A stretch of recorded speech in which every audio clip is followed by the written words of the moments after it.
It's called E. coli, but it's actually a mutant strain of this bacteria that's really responsible for the deaths of 22 people and the over 2,000 severely ill in Europe. What's already being described as the deadliest E. coli outbreak in modern history was debated here at the European Parliament this week. The new food-related crisis has not only left the loss of human lives in its wake, but also losses of fresh fruit and vegetables that run into the millions. It also highlighted a serious failure in the European alert system on food-related diseases.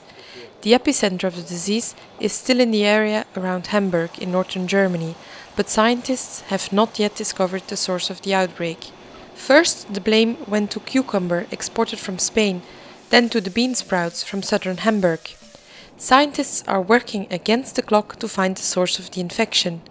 This was a priority expressed during the debate in plenary by the EPP Group spokesman in the Environment and Health Committee, German MEP Peter Liese. But together we should really concentrate on the fact that the enemy is not in Spain or in Germany. The enemy is still out there somewhere, and we must all work together to find and fight it.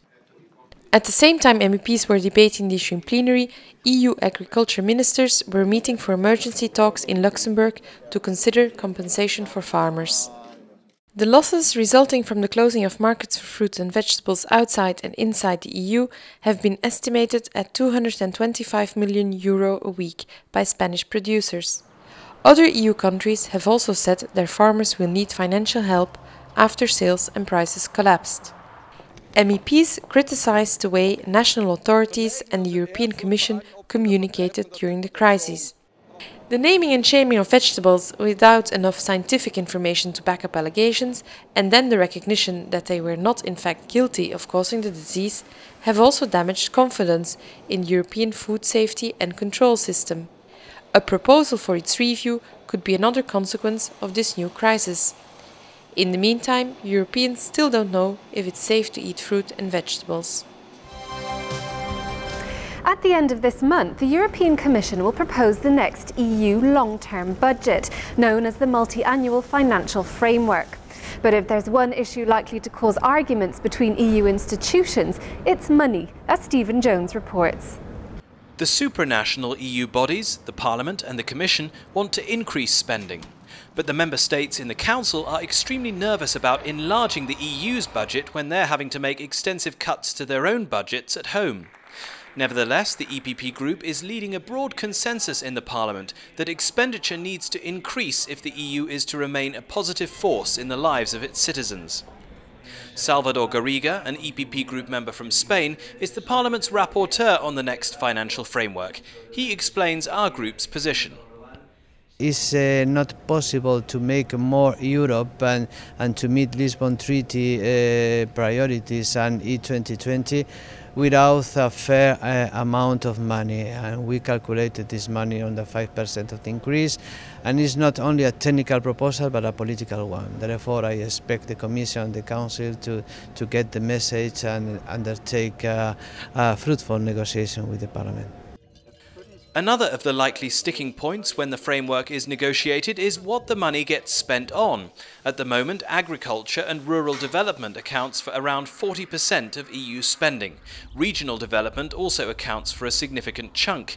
But with Europe's economy still struggling to recover, MEPs are calling for more resources to be targeted at economic growth and job creation, as well as renewable energy and climate change. What will be our priorities? Research and development. The 8th framework program needs to be increased, heavily increased, and there will be as well new priorities on energy efficiency, transport, transeuropean networks. For instance, this is the kind of issues that we would like to concentrate the money on. The Garriga report on the next financial framework was adopted by the Parliament, but the battle over the budget has only just begun. MEPs also discussed credit ratings agencies and how existing legislation regulating them should be improved. They argue that there is a lack of competition, transparency and accountability in the sector, despite new rules adopted in 2009. Parliament wants a reduction in what it terms the over-reliance on external credit ratings and an increase in the supervision of rating agencies. Members are also calling on the Commission to carry out an impact assessment and viability study on the costs, benefits and potential governance structure for a fully independent European credit rating foundation that would rate sovereign debt. Jean-Paul Gauzès, EPP Group spokesman on the issue, said that ESMA, the European Securities and Market Authority, should be given greater power to supervise agencies and that, to ensure the credibility of any new European credit rating foundation, the EPP Group would push to ensure its staff and structure were truly autonomous and independent. Under revised legislation adopted by MEPs this session, heavy goods vehicles will pay toll charges that reflect the cost of road infrastructure and reducing noise and air pollution. Many of the changes requested by the EPP Group were incorporated in the final text, as EPP spokeswoman on the new rules, Wortmann-Kool, explained in plenary. The majority of my group will be supporting this agreement, because here we are setting the initial steps of the polluter pays principle being implemented, but being implemented in a sensible way. There have to be incentives to encourage sustainability rather than just charges being levied. She highlighted Parliament's call for Member States to reinvest revenues back into developing infrastructure, including 15% for trans-European networks. Extra and higher tariffs being set at peak times to balance out off-peak times as well, that's a clear improvement on the Commission proposal. And that the Member States have now agreed to push for an interoperability of the toll system.